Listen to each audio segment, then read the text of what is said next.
नमो नमः। मैं विजय कुमार चतुर्वेदी, स्नातक द्वितीय वर्ष प्रथम प्रश्न पत्र संस्कृत के अध्ययन श्रृंखला में वीडियो के माध्यम से एक बार पुनः आप सभी के बीच में उपस्थित हूँ। हम बात कर रहे थे अभिज्ञान शाकुंतलम में प्रयुक्त प्रमुख छंदों की, कि वे कौन कौन से छंद हैं जिनका महाकवि कालिदास ने अभिज्ञान शाकुंतलम में प्रयोग किया है। तो उन्हीं के क्रम में आज हम पढ़ने वाले हैं मालिनी छंद को। हम देखेंगे वीडियो में कि मालिनी छंद का लक्षण क्या है, कितने वर्णों का ये छंद है और गणों का क्रम इस छंद में क्या रहता है और कितने वर्णों पे यति होती है। तो इन्हीं सब बातों को हम देखते हैं कि मालिनी छंद का लक्षण क्या है और उदाहरण के उस पर जो है समझेंगे इसके लक्षण को घटा करके कि किस प्रकार जो है मालिनी छंद में वर्णों का क्रम होता है, कहाँ यति होती है और गणों का क्रम क्या रहता है। तो आइए देखते हैं मालिनी छंद। न न माययुतेयं मालिनी भोगिलोकै, न न माययुतेयं मालिनी भोगिलोकै। अर्थात जिस छंद के प्रत्येक चरण में क्रमशः नगण, नगण, मगण, यगण एवं यगण ये 5 गण हो और गणों का क्रम यही हो और इस क्रम से गणों के इस क्रम से प्रत्येक चरण में 15 वर्ण होते हो और भोग और लोक अर्थात भोग का तात्पर्य है 8 और लोक का तात्पर्य है 7 अर्थात 8 और 7 वर्णों पर यति होती हो, वह छंद मालिनी छंद कहलाता है। अर्थात मालिनी छंद 15 वर्णों का छंद है। अर्थात मालिनी छंद के जो श्लोक हैं, मालिनी छंद में जो लिखे गए जो श्लोक हैं उनके प्रत्येक चरण में 15 वर्ण होते हैं और गणों का क्रम क्रमशः नगण, नगण, मगण, यगण, यगण इस प्रकार ये 5 गण होते हैं जो कि क्रमशः नगण, नगण, मगण, यगण एवं यगण होते हैं। और जब श्लोक को हम उच्चारण करते हैं हम श्लोक का पाठ करते हैं तो हमें प्रत्येक चरण में क्रमशः 8 और 7 वर्णों पर विराम लेना होता है, तभी जो है श्लोक का सही से उच्चारण हो पाता है।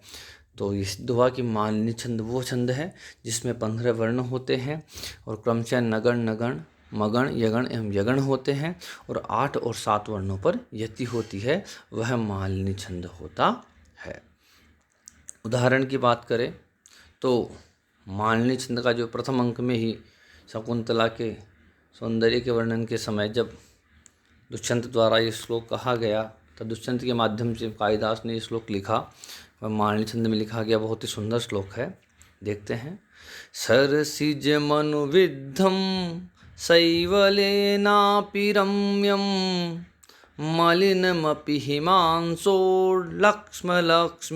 तनोति इयमधिकमनोज्ञा वल्कलेनापि तन्वी किमिव हि मधुराणां मंडनं नाकृतीनाम्।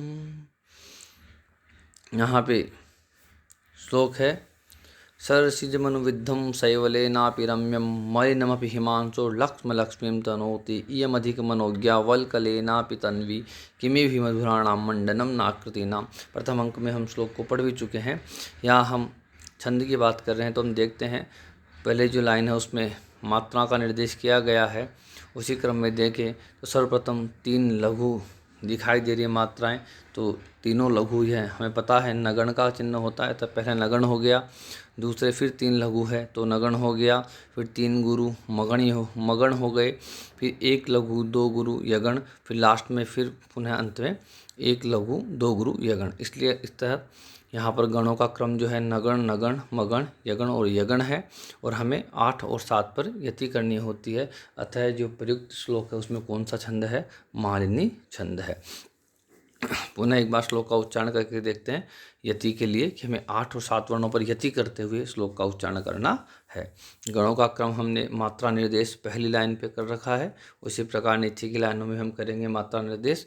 तो प्रत्येक चरण में 15 वर्ण हैं और गण क्रमशः नगण, नगण, मगण, यगण और यगण ही है।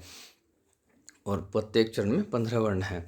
यदि हमें 8 और 7 वर्णों पे करनी होती है, जिससे हम श्लोक का उसकी लय को श्लोक की लय के अनुसार पकड़ सके, छंद की लय के अनुसार श्लोक का उच्चारण कर सके। एक बार पुनः देखते हैं।